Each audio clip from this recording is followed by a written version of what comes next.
Agora são 7h40. Vamos conversar com o nosso colunista na área de meio ambiente, que é o Wagner Ribeiro, professor do Departamento de Geografia da USP e do Programa de Pós-Graduação em Ciência Ambiental. Olá, Wagner, bom dia. Bom dia, Marilu. Bom dia quem nos acompanha. Wagner, vamos falar aqui sobre esse óleo, né, que apareceu nas praias do Nordeste. Você está acompanhando? Como é que você analisa, né? Enfim, as notícias. Ontem já se falou que o óleo não é aqui do Brasil, pode ser de país estrangeiro, enfim, outro país. Como é que você está acompanhando esse noticiário, hein, Wagner? É preocupante, né?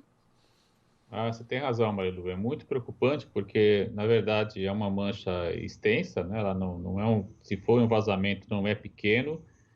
Se foi também, como está se especulando, explosão, ou mesmo um navio que tenha afundado, enfim, tudo isso ainda é especulativo. Não dá para falar nada, né, sobre a origem desse petróleo. É claro que as análises podem conduzir a uma certa zona geológica, digamos assim, a partir do tipo de material que está chegando, você pode especular por amostras que são conhecidas de onde surgiu esse material.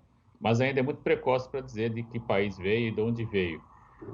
De qualquer modo, estamos diante de um problema transfronteiriço, ao que tudo indica, né, e que implica aí, por exemplo, envolver acordos internacionais, envolver a própria Convenção do Mar, por exemplo, mas, apesar dela não prever esse tipo de situação, sanções de um país, né, ou mesmo algum tipo de indenização por prejuízo.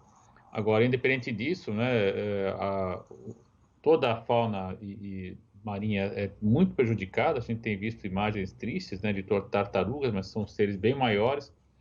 Já quem especula até sobre ameaça de reprodução de baleia jubarte no litoral da Bahia. Enfim, já que há uma vasta área, né? O vazamento ele está desde o Maranhão até Sergipe, né? Chegando já quase ao norte da Bahia, então é de fato uma vasta área. E isso tudo traz implicações também para a população que depende, por exemplo, da pesca para sobreviver, seja para alimentação, seja para comercialização também. Então, é de fato um grande impacto social e ambiental, e é preciso agora ter muita cautela para apurar de onde veio esse material e, claro, promover ações o quanto antes de contenção desse material, né? Existem técnicas para isso, e como não se sabe de onde veio nem o tipo de qualidade até do material, as ações de contenção são mais difíceis. Ele está, ao que tudo indica, quase que de maneira plasmada, digamos assim, né? Ele tem vindo de maneira plasmada e se distribuindo de acordo com o fluxo das marés. Isso também dificulta um pouco. É diferente quando você tem uma grande concentração, que um ponto onde você identifica, você vai lá, cerca com bois, etc. Isso facilita muito o trabalho. Dessa vez tem essa dificuldade adicional aí, mas os danos são realmente muito sérios. Certo. Agora, Wagner, vamos falar do Sínodo da Amazônia, né, que começou neste domingo, vai até o dia 27 deste mês, lá no Vaticano, o encontro de bispos, né, da Igreja Católica, falando sobre a Amazônia, sobre a floresta. E a gente tem aí a declaração, né, do cardeal Dom Cláudio Umes, né, que defendeu aí a demarcação de terras indígenas, né, exatamente contra, né, o que pensa o presidente Jair Bolsonaro. E é importante, não é isso, Wagner? Os bispos terem a Amazônia como foco de estudo, enfim, deve sair um documento, a importância, né, da Igreja Católica discutir isso lá na Amazônia, no Vaticano, sobre a Amazônia. Não há dúvida, Marilu, é realmente uma ocasião muito importante. Nós sabemos que, independente da fé religiosa, né, a religião tem como princípio o religar, enfim, promover uma sociabilidade, promover uma vida para melhor do que estamos vendo hoje, esse individualismo baseado no consumismo e numa competitividade exagerada. Então, independente da fé religiosa que se vai professar, é importante recuperar um pouco esse papel do religar da vida social, da vida coletiva. E nós sabemos que em outros momentos a igreja teve um papel destacado também na própria articulação de movimentos sociais, não é? Durante a ditadura, inclusive, e eu acredito que pode ser de novo um momento de capilarização, digamos assim, né? Da mensagem da conservação ambiental, da necessidade da manutenção das diversas formas culturais que tem presentes na Amazônia.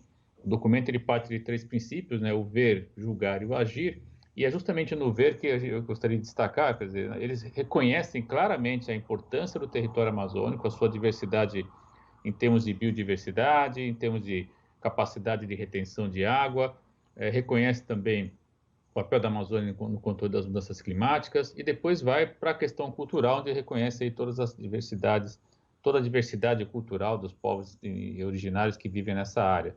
Então, é de fato um diagnóstico bastante preciso, né? Ele está gerando alguma polêmica, inclusive dentro da própria igreja, porque para você promover uma ação eclesial, né, de evangelização, enfim, nos preceitos da igreja, é bastante difícil, né? Eu tenho que lhe dizer que na expedição que fizemos, por exemplo, durante praticamente 16 dias navegando, eu encontrei apenas um padre, né, e com uma dificuldade enorme. Ele tinha que, imagine você, nas distâncias amazônicas, percorrer todas as comunidades, ao passo que nas 16 comunidades que eu vi, delas em 15 eu encontrei igrejas de outra matriz, né, enfim, evangélica, inclusive algumas evangélicas com um padrão bastante fora, diria até de uma certa profissão religiosa, acho que com outros objetivos, inclusive. E dá para entender por que isso acontece, né, Marilu? Nesse caso, nesse segundo caso, os pastores são formados, entre aspas, na própria comunidade e passam a arrecadar recursos, etc., promovem ações locais, e isso tudo facilita muito a presença dessas igrejas lá. Uma das questões, então, que, do ponto de vista eclesiástico, né, e que o Papa está tentando afrontar, é justamente a possibilidade de transformar membros da comunidade em evangelizadores, digamos assim, algo que a igreja de algum modo já faz, mas ele quer avançar, permitindo inclusive que algumas mulheres tenham funções sacerdotais ou algo próximo a isso, e associado a isso também a polêmica questão do casamento de padres, né? Então, se isso for realmente, para o caso da Amazônia, for conseguido, digamos assim, for conquistado, né, será de fato muito importante para que a igreja volte a atuar de maneira capilarizada na Amazônia, né? Em algum momento, um dos bispos falou: olha, a Amazônia não é mais católica, pelo que eu vi, de fato, não é mais católica, e isso nessa visão que nós temos hoje, que é quase que uma disputa ideológica mesmo, né, de que visão de religião propagar, e ao mesmo tempo, com isso, uma consequência social e política muito grande, me parece que a igreja pode se tornar um grande aliado se o documento avançar nos termos propostos aí pelo papado. Muito bem, Wagner. Bom, a gente agradece aqui a sua participação, toda a sua análise. Um grande abraço, Wagner. Até mais. Até a próxima. Até a próxima. Falamos aqui com o Wagner Ribeiro, ele que é professor do Departamento de Geografia da USP e do Programa de Pós-Graduação em Ciência Ambiental.